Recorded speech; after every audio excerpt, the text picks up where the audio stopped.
The 7 habits of highly effective people by Stephen Covey. इस best selling book से आज मैं आपको बताऊंगा कि कैसे हम हैबिट 3 का यूज करके अपने लिए आसानी से एक परफेक्ट रूटीन बना सकते हैं। अगर हम अपने डेली टास्क की एक लिस्ट बनाएं तो हम उसे 4 कैटेगरीज में बांट सकते हैं। Number 1, urgent and important. इसमें वो टास्क आते हैं जो अर्जेंट भी है और इम्पॉर्टेंट भी, जैसे असाइनमेंट्स जो आज ही देना है या किसी आने वाले एग्जाम के लिए पढ़ना। Number 2, not urgent but important. इसमें एक्सरसाइज करना, मेडिटेशन या एक डेली स्टडी शेड्यूल फॉलो करने जैसे एक्टिविटीज आती है। Number 3, urgent but not important.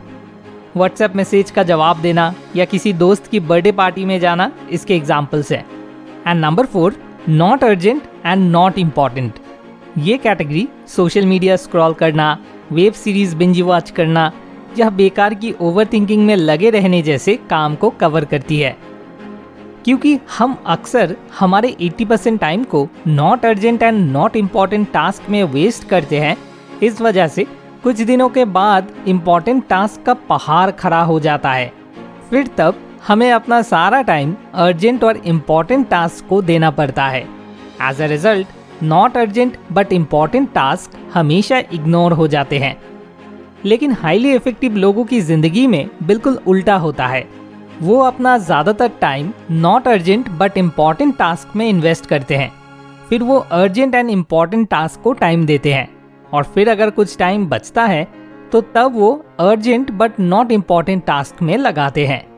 Not urgent and not important task बिल्कुल अननेसेसरी होते हैं और इसलिए वो इन टास्क को अपनी ज़िंदगी से पूरी तरह से हटा देते हैं। क्योंकि जब वो इन 3 कैटेगरीज के टास्क को हैंडल कर रहे होते हैं तो 4th कैटेगरी के लिए उनके पास कोई टाइम ही नहीं बचता।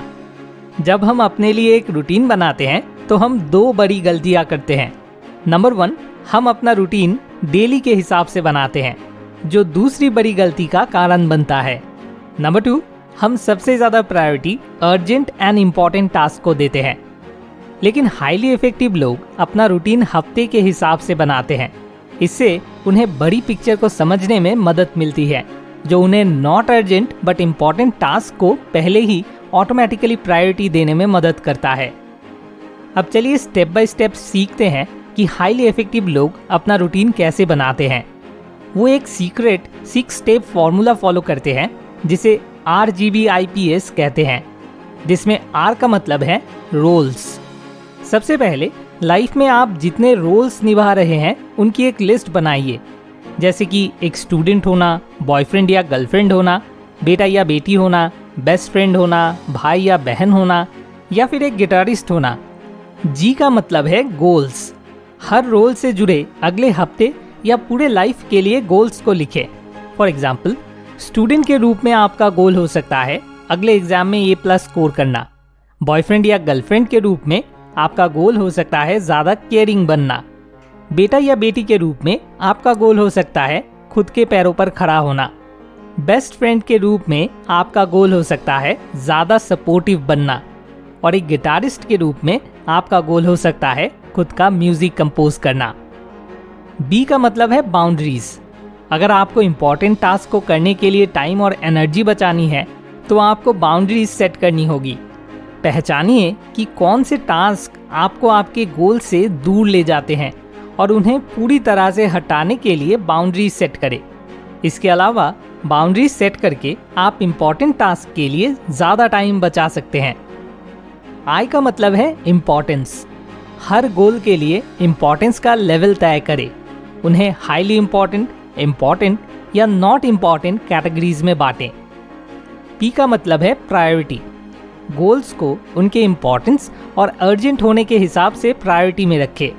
उन्हें A, B, C, D, E जैसे अल्फ़ाबेट से प्रायोरिटी के ऑर्डर में डालें, जहां A सबसे ज़्यादा प्रायोरिटी वाले टास्क को दिखाएगा।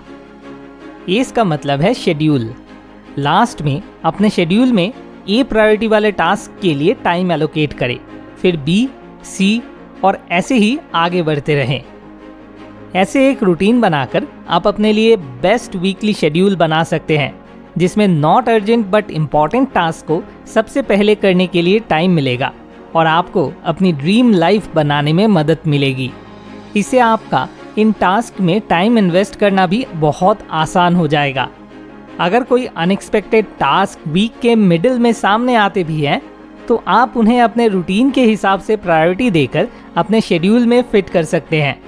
इस रूटीन को फॉलो करके आपको बड़ी पिक्चर साफ दिखाई देगी, आप मोटिवेटेड रहेंगे और आपके सामने आने वाले not urgent and not important task या अननेसेसरी इन्विटेशंस को मना करना भी आपके लिए आसान हो जाएगा। मैंने ये हाईली इफेक्टिव हैबिट स्टीफन कवी की book the 7 habits of highly effective people से सीखा है। अगर आप इस इंटरेस्टिंग कंसेप्ट के बारे में और गहराई से जानना चाहते हैं तो मैं आपको हाईली रिकमेंड करूंगा कि आप इस बुक को नीचे दिए गए लिंक पर क्लिक करके खरीदें। Thanks for watching. More wisdom, more solution, better life.